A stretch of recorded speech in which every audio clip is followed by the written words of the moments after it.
saya udah buktiin, saya udah bikin lagunya udah 60% lah kurang lebih. Tinggal saya masuk manualnya dan saya masuk vokal, Iis dan saya juga masuk vokal. Dengan bahasa Inggrisnya yang lancar, Ashraf ingin mencipta lagu-lagu dangdut berbahasa Inggris. Itu akan menjadi salah satu cara lagu-lagu dangdut didengar masyarakat internasional.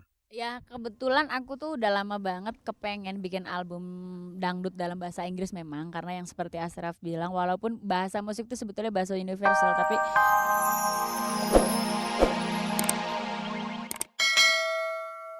Halo, apa kabar? Kabar-kabar dari Kabar Kabari kembali bisa Anda simak sore ini bersama saya Herawati sampai 4:30 nanti. Pemirsa, tak ada kabar yang tak kami kabar-kabari. Seperti yang berikut ini kabar pertama yang layak Anda simak. Pemirsa, pernahkah Anda dengar lagu-lagu dangdut yang judulnya Aji Gile, atau Syarmila, atau Kuch Kuch Hotahai? Pencipta dan penyanyinya adalah Ashraf. Nah, kabar yang hendak kami sampaikan kepada Anda, si Ashraf yang berdarah India dan tinggal di Malaysia ini harus hengkang dari Indonesia karena visa kunjungannya sudah habis. Sayang sekali memang, karena penyanyi ini sudah mulai mewarnai belantika musik dangdut Indonesia dengan lagu-lagu ciptaannya. Kami jadi teringat pertemuan dengan Ashraf tanggal 8 September lalu ketika sedang membuat video klip duet dengan Iis Dahlia.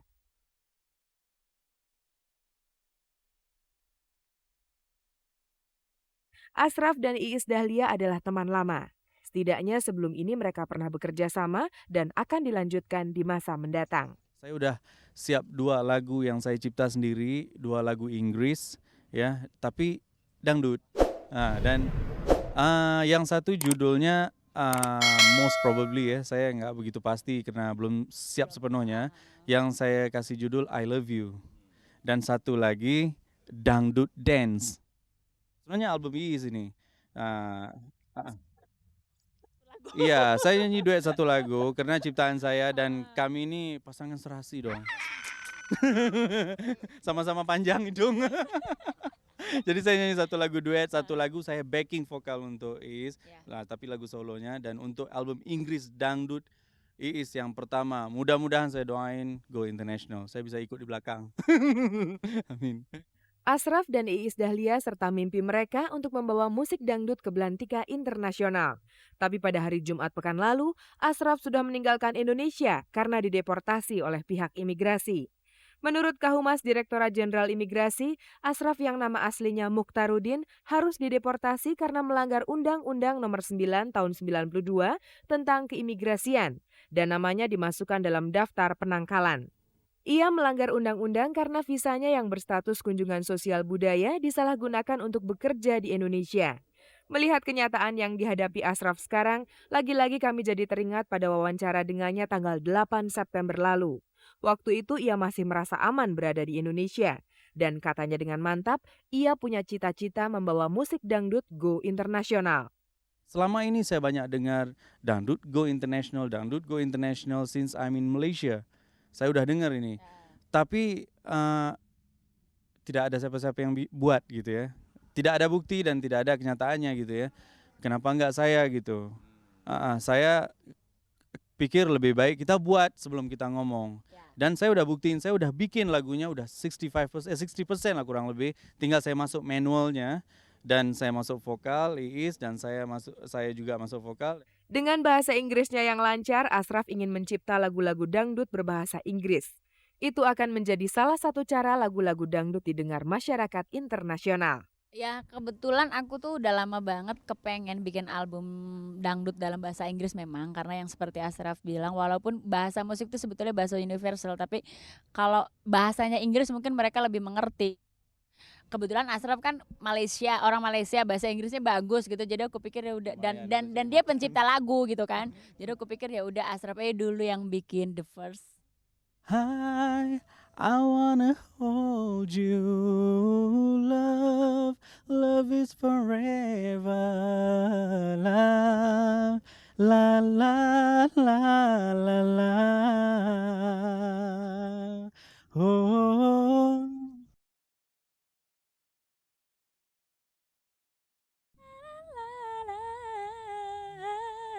Ashraf alias Mukhtarudin yang tidak lagi berada di Indonesia, tapi ia pernah berkata ingin menjadi warga negara Indonesia. Apalagi istrinya, Rani Yuliawati, adalah orang Indonesia yang tinggal di perumahan Cijirah, Bandung. Asraf, Iis ini kan lagi banyak gosip nih. Anda nggak takut deket-deket sama Iis? Saya peluk aja nggak takut loh. Kenapa? Iis tahu siapa saya dan saya juga tahu siapa Iis. Dan kalau ada orang mau gosipin kami, ya Allah, nggak mempan kayaknya, bener. Tidak ada apa-apa. Mengenai keinginan Ashraf untuk menjadi warga negara Indonesia, itu tidak otomatis terlaksana meskipun istrinya orang Indonesia. Menurut undang-undang, Ashraf harus terlebih dulu tinggal di Indonesia selama 5 tahun berturut-turut atau 10 tahun tidak berturut-turut dengan dokumen keimigrasian berupa kartu izin tinggal tetap. Apakah Ashraf akan melakukannya? Kita lihat saja nanti. Yang jelas, ia saat ini masuk dalam daftar artis bermasalah karena menyalahgunakan izin keimigrasian. Artis lainnya yang pernah punya pengalaman sama dengan Ashraf adalah Marji Dayana, Larasati, Reynaldi, Adam Stardust, dan Ida Iyasa. Menurut Kahumas Direktorat Jenderal Imigrasi, Dewi Sandra diduga juga punya masalah. Setidaknya saat ini ia masih dalam pemeriksaan pihak imigrasi. Mengenai Ashraf, kita akan bisa mengingatnya lewat Iis Dahlia dan juga lewat Denny Malik yang menyanyikan lagu dangdut ciptaan Ashraf berjudul Syarmila yang dinyanyikannya dalam sebuah sinetron yang sedang dibintanginya. Saya mau kasih tahu sebenarnya pencipta dan penyanyinya adalah ini Ashraf loh. Iyalah, yang penting itu kan fulus. Oh, Dahlia. Alah, salah nama, nggak bisa lagi. Makasih. Dua seniman terkenal Putu Wijaya dan Hari Rusli sudah lama bekerja sama dalam karya. Pentas-pentas teater Putu, sisi musiknya digarap oleh Hari. Itu sudah terjadi sejak awal tahun 80-an. Kini kedua seniman itu kembali bekerja untuk ikut Festival Teater Asia. Inilah ketika anak buah Putu Wijaya berlatih mempersiapkan diri untuk pentas di Tokyo, Jepang dalam Forum Festival Teater Asia tanggal 25 Oktober sampai 5 November nanti. Pertunjukan teaternya ini mengambil naskah penulis Singapura Kuo Pao Kun berjudul The Coffin is Too Big for the Hole atau peti mati yang terlalu besar untuk lubang kuburnya. Tetapi saya sudah adaptasi secara bebas sekali dan saya berikan nama Luka, penuh dengan konteks Indonesia. Ada penafsiran tentang Indonesia sekarang ini dimunculkan dalam pertunjukan Putu Wijaya yang diawaki oleh 11 orang dan masih akan dibantu oleh teman-teman yang tinggal di Jepang. Mereka akan bermain 5 kali dan penonton akan disuguhi pandangan Putu Wijaya mengenai Indonesia. Saya kembalikan kepada bahwa sebetulnya peraturan yang baik adalah peraturan yang bisa dilanggar. Kalau peraturan itu sudah tidak berguna lagi, kan peraturan dibuat untuk mengatur kita. Kalau dia tidak mengatur kita lagi, harus dilanggar gitu seperti itu. Jadi ini sebetulnya refleksi daripada keadaan kita sekarang lah. Tampak Putu Wijaya berlatih bersama aktor-aktornya dan Hari Rusli menghadapi instrumen musiknya. Inilah kerjasama dua sahabat untuk kesekian kalinya. Saya sudah terbiasa berjuang di pentas sama Hari, saya nggak mungkin meninggalkan dia. Meskipun Hari tampaknya sedang tidak enak badan sekarang, tapi nampaknya tidak mempengaruhi apa-apa. Jadi saya gembira sekali, justru barangkali pekerjaan ini akan membuat kami sama-sama segar kembali. Begitulah kondisi kesehatan Hari Rusli yang akhir-akhir ini kelihatan kurang menggembirakan. Tapi begitu bersentuhan dengan kesenian, sepertinya ia tidak merasakan kondisi tubuhnya yang kurang baik itu. Persiapan saya langsung diet. Karena saya lagi terkena penyakit, jadi persiapan saya langsung diet supaya di Tokyo sehat.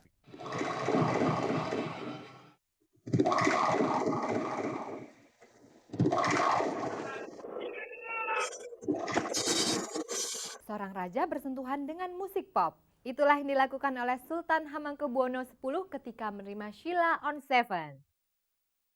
Inilah gambar anak-anak Sheila on 7 ketika diterima oleh raja mereka Sri Sultan Hamengkubuwono X hari Rabu pekan lalu.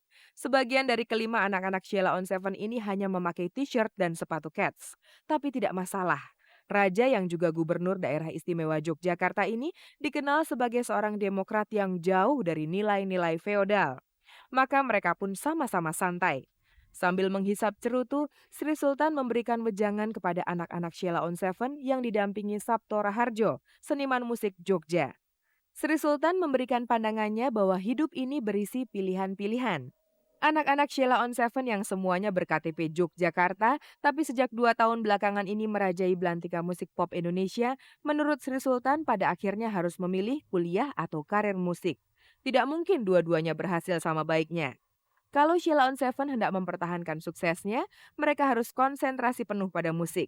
Bagi profesional tidak ada istilah 50% musik, 50% kuliah. Yang ada hanya satu, 100% bidang yang digelutinya. Demikianlah wejangan sang raja. Anak-anak Sheila on Seven mendengarkan dengan ekspresi yang sulit ditebak. Apakah setelah itu mereka akan drop out dari bangku kuliah atau akan tetap seperti sekarang ini dengan status mahasiswa yang sering bolos kuliah karena tuntutan bermusik? Kalau setengah-setengah macam ini, Sri Sultan khawatir dua-duanya akan hancur. Kuliah tidak selesai, musik tidak berprestasi. Jadilah nantinya Sheila on Seven tidak bisa lagi dibanggakan oleh masyarakat Yogyakarta. Maka siapapun pada akhirnya harus memilih. Itulah sebagian yang diucapkan Sri Sultan ketika menerima 5 anak Sheila on Seven. Setelah itu beliau menerima kenang-kenangan dari manajer Sheila on Seven, antara lain berupa CD band tersebut. Ya hanya sekedar dengar-dengar aja, tapi saya tidak mampu menirukan gitu. Itulah penolakan halus Sri Sultan saat beliau kami minta menyanyikan sebait lagu Sheila on Seven. Tapi ada sebuah informasi dari Sheila on Seven yang barangkali Sri Sultan belum pernah mendengarnya, yakni bertambahnya penduduk Jogja gara-gara ingin dekat dengan grup band ini. Ada orang banyak anak-anak yang SMA yang udah lulus, yang mereka jadi dari fans-fans kita, yang mereka mau kuliah di Jogja hanya gara-gara supaya bisa deket sama kita gitu. Banyak, bukan hanya 1-2 yang kayak begitu gitu. Dan kita sendiri bisa sampai heran gitu loh. Ternyata sampai segitu gitu dan kita sangat terharu.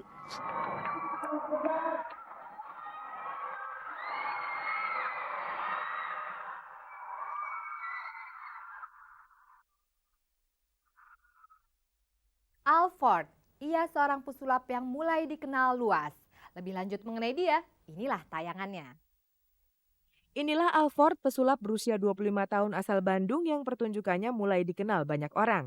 Tidak hanya sulap yang dikuasainya, Alford juga tangkas sebagai MC. Kebetulan saya juga suka MC, jadi kadang-kadang kalau saya MC saya sulap gitu. Dan itu konsep baru gitu.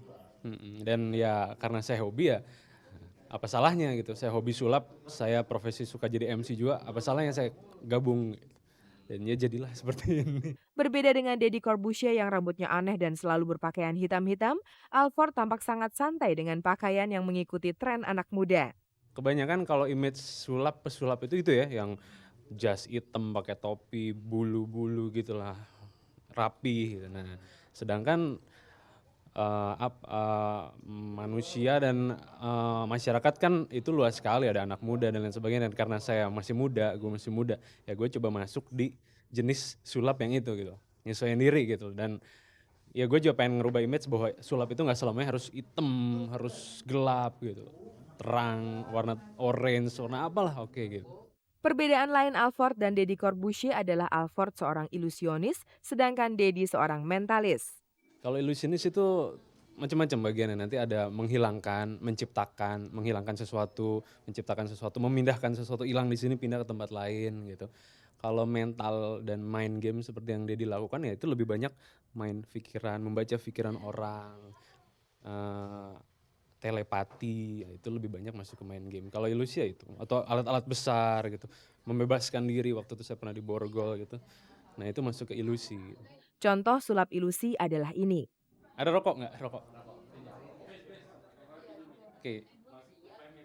Ya tadi saya katakan bagian dari ilusi itu kan ada yang menghilangkan dan menciptakan. Nah, kalau ini termasuk sulap ilusi yang menghilangkan. Ya, ini rokok. Ini adalah kemampuan seseorang untuk tahan akan sesuatu yang panas. Oke. Nah, itu contoh dari ilusi menghilangkan. Ada lagi yang menciptakan dan macam sebagainya. Ya.